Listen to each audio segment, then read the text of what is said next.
महाराष्ट्र के एक छोटे से गांव शिरूर में रामू नाम का एक दलित मजदूर रहता था। रामू की दुनिया बहुत छोटी थी। उसकी पत्नी सावित्री, 2 छोटे बच्चे और उसकी दिन रात की हाड़-तोड़ मेहनत। गांव की अधिकांश जमीनें और सत्ता वहां के एक क्रूर और रसूखदार जमींदार ठाकुर भवानी सिंह के हाथों में थी। भवानी सिंह का खौफ ऐसा था कि उसके सामने कोई नीची जाति का व्यक्ति नजरें उठाकर बात नहीं कर सकता था। बिना पैसों के बेगार मुफ्त मजदूरी करवाना भवानी सिंह का रोज का काम था। गर्मियों के दिन थे। रामू की 6 साल की बेटी को तेज बुखार आ गया। उसके इलाज के लिए रामू को पैसों की सख्त जरूरत थी। वह भवानी सिंह की हवेली पर गया। रामू ने पिछले 2 महीने से ठाकुर के खेतों में बिना एक पैसा लिए दिन रात काम किया था।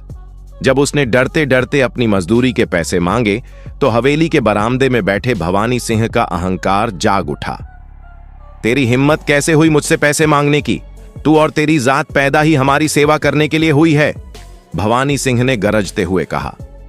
जब रामू ने रोते हुए अपनी बेटी की बीमारी का वास्ता दिया और गिड़गिड़ाया तो भवानी सिंह ने अपने मुंशी और नौकरों को इशारा किया।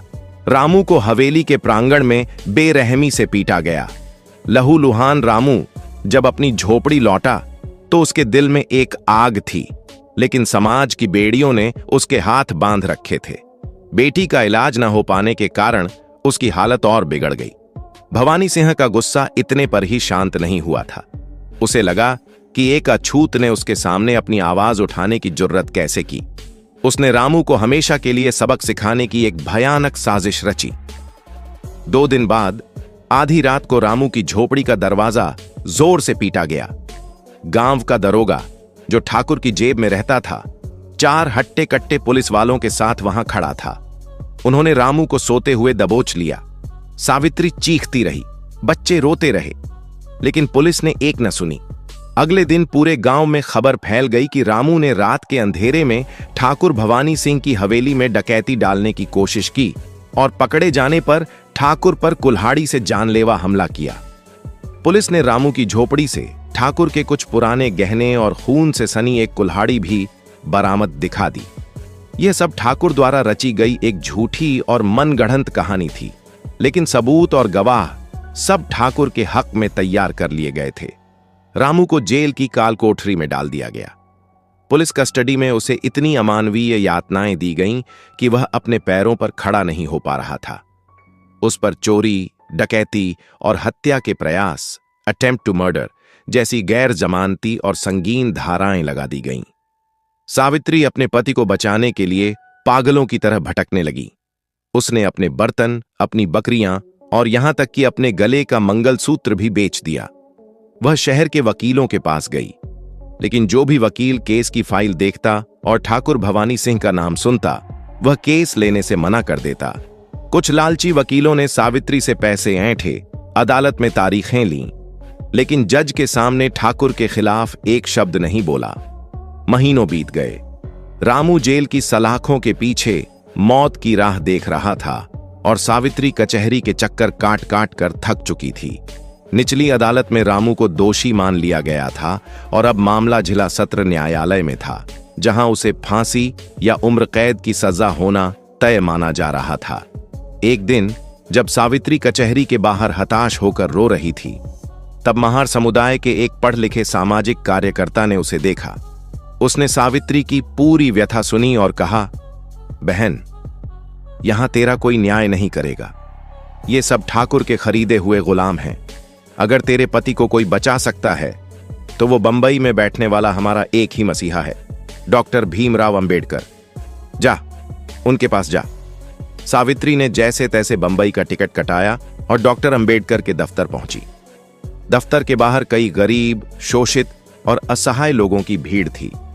जब सावित्री का नंबर आया तो वह डॉक्टर अंबेडकर के सामने जाते ही फूट फूट कर रोने लगी। बाबा साहेब, जो उस समय तक अपनी उच्च शिक्षा कोलंबिया और लंदन स्कूल ऑफ इकोनॉमिक्स के कारण एक जाने माने बैरिस्टर बन चुके थे, किताबों के एक बड़े ढेर के बीच बैठे थे। उन्होंने सावित्री को शांत कराया, पानी पिलाया और पूरी कहानी सुनी। सावित्री ने अपने फटे हुए पल्लू से कुछ सिक्के निकालकर मेज पर रखे और कहा, साहब, मेरे पास बस यही है। मेरे रामू को बचा लीजिए, वरना मेरी बच्ची भी अनाथ हो जाएगी। डॉक्टर अंबेडकर ने उन सिक्कों को वापस सावित्री के हाथों में रखा। उनकी आंखों में एक गहरी करुणा और व्यवस्था के प्रति एक प्रखर क्रोध था। उन्होंने कहा, तुम्हें पैसे देने की जरूरत नहीं है। यह लड़ाई सिर्फ रामू की नहीं है, यह लड़ाई इस देश के हर उस गरीब और शोषित की है जिसे न्याय के मंदिर से इसलिए बाहर धकेल दिया जाता है क्योंकि उसकी जाति छोटी है। मैं यह केस लड़ूंगा। जिला सत्र न्यायालय में सुनवाई का दिन आ गया। अदालत खचाखच भरी थी। ठाकुर भवानी सिंह अपने मुंशी, गुंडों और सवर्ण समर्थकों के साथ सीना ताने बैठा था। उसे यकीन था कि आज रामू को उम्र कैद की सजा सुनाई जाएगी। सरकारी वकील, प्रोसिक्यूटर भी ठाकुर का ही आदमी था। जज, जो कि एक अंग्रेज अधिकारी मिस्टर विलियम्स थे, अपनी कुर्सी पर आकर बैठे। तभी अदालत के दरवाजे से एक रौबदार आवाज आई। 3 पीस सूट, आंखों पर गोल चश्मा और हाथ में कानून की मोटी किताबें लिए डॉक्टर BR अंबेडकर ने अदालत में प्रवेश किया। उनके चेहरे पर एक ऐसा तेज और आत्मविश्वास था कि अदालत में अचानक सन्नाटा छा गया। ठाकुर भवानी सिंह की मुस्कान उसके चेहरे पर जम गई। बाबा साहेब ने जज के सामने अपना वकालतनामा पेश किया और कहा, योर ऑनर, मैं इस बेकसूर मजदूर रामू की तरफ से पैरवी करूंगा। सरकारी वकील ने व्यंग्य कसते हुए कहा, डॉक्टर साहब, आप बंबई के बड़े वकील हैं। एक मामूली चोर और हत्यारे के लिए अपना समय क्यों बर्बाद कर रहे हैं? सबूत और गवाह सब शीशे की तरह साफ हैं। डॉक्टर अंबेडकर ने शांत लेकिन कड़क आवाज में जवाब दिया, शीशा अक्सर वही दिखाता है जो उसे दिखाने के लिए सामने रखा जाता है। मेरा काम उस शीशे के पीछे के सच को सामने लाना है। मुकदमे की कार्यवाही शुरू हुई। सरकारी वकील ने एक एक करके अपने गवाह पेश किए।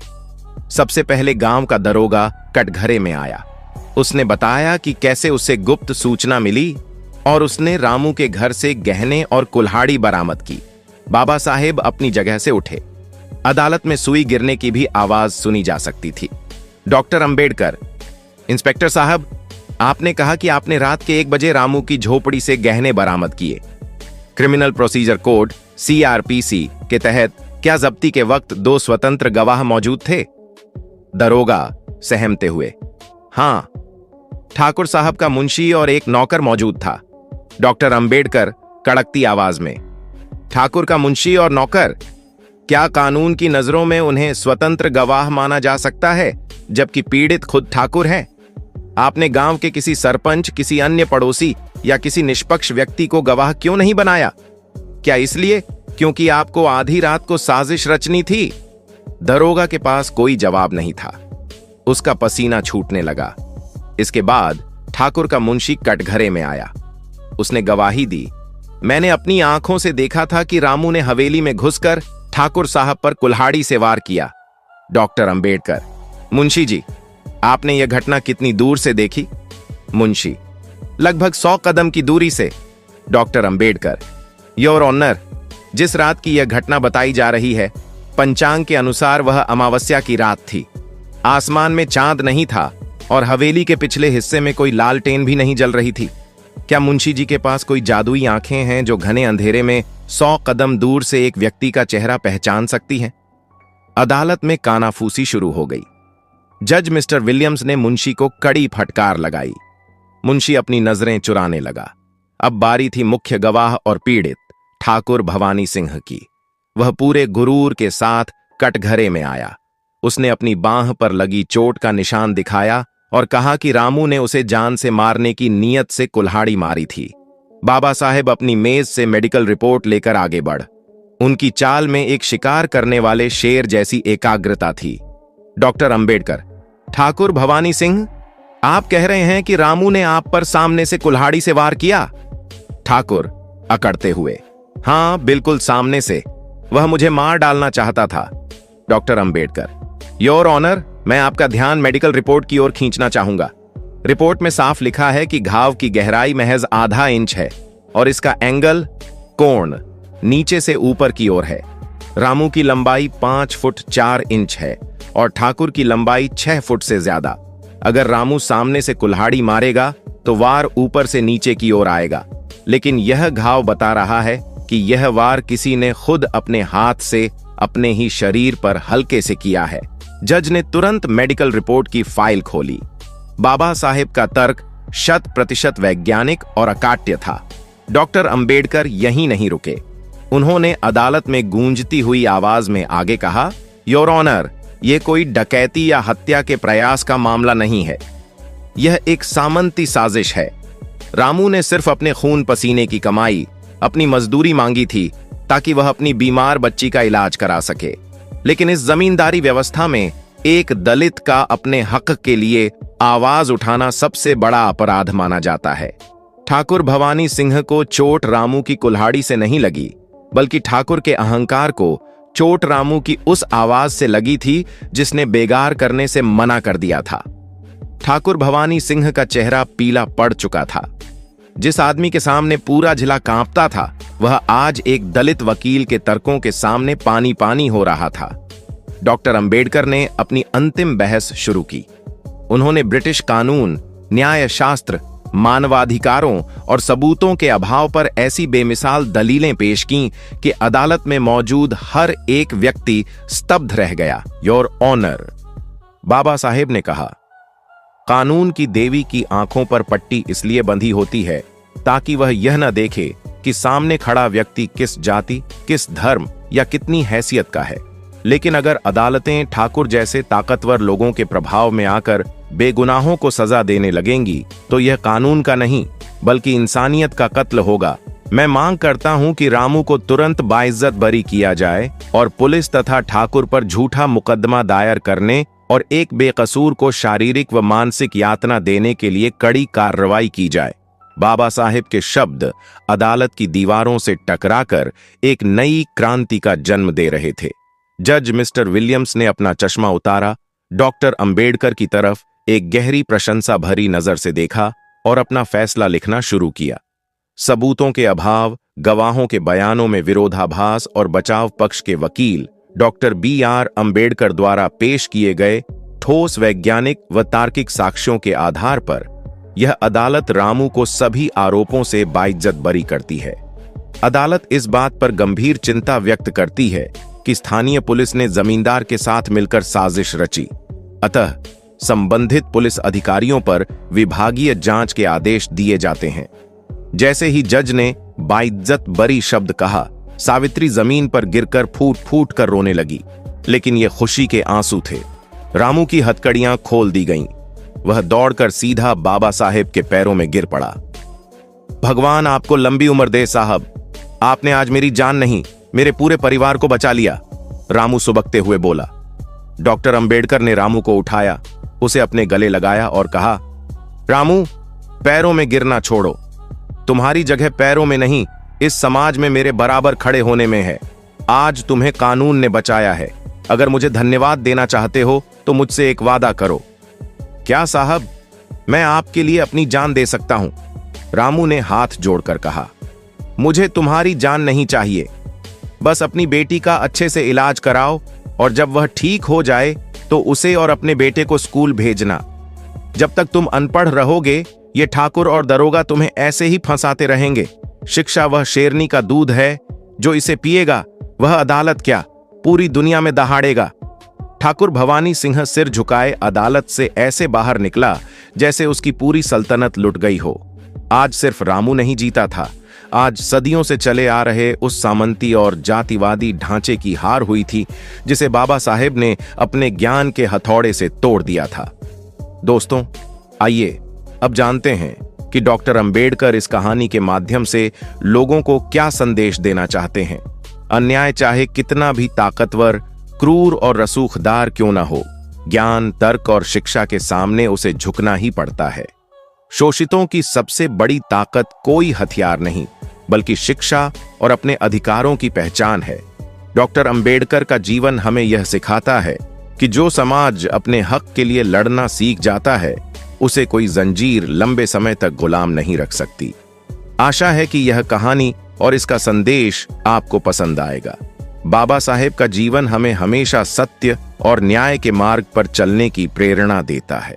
दोस्तों, वीडियो का अंत तो हो रहा है, लेकिन बाबा साहेब के विचारों का अंत कभी नहीं हो सकता। इतिहास के पन्नों में दबी उनकी सच्चाइयों को दुनिया के सामने लाने का हमारा यह एक छोटा सा प्रयास है। बिना आपके साथ के यह सफर बहुत मुश्किल है। इस मिशन को बिना रुके आगे बढ़ाने के लिए हमें आपके आर्थिक सहयोग की बहुत आवश्यकता है। स्क्रीन पर दिख रहे QR कोड को स्कैन करके आप हमारी मदद कर सकते हैं, ताकि बाबा साहेब की कहानी हर घर तक बिना किसी रुकावट के पहुंच सके। आज की यह वीडियो आपको कैसी लगी? कमेंट बॉक्स में आकर अपनी राय जरूर दें। हम आपके हर कमेंट का इंतजार करते हैं। मैं इस अंबेडकर साहब जी चैनल पर सिर्फ और सिर्फ बाबा साहेब के जीवन से जुड़ी हुई छोटी बड़ी जानकारियां लेकर आता हूं, जो हर भारतीय को जाननी चाहिए। अगर आप महामानव के इस सफर के सच्चे साथी बनना चाहते हैं और उनके बारे में और गहराइयों से जानना चाहते हैं, तो हमारे चैनल को सब्सक्राइब जरूर करें। अपना कीमती समय देने के लिए आपका बहुत बहुत धन्यवाद। आशा करता हूं बाबा साहेब के विचार आपके जीवन को भी उसी तरह रोशन करेंगे जैसे उन्होंने पूरे देश को किया था। जय भीम, जय भारत।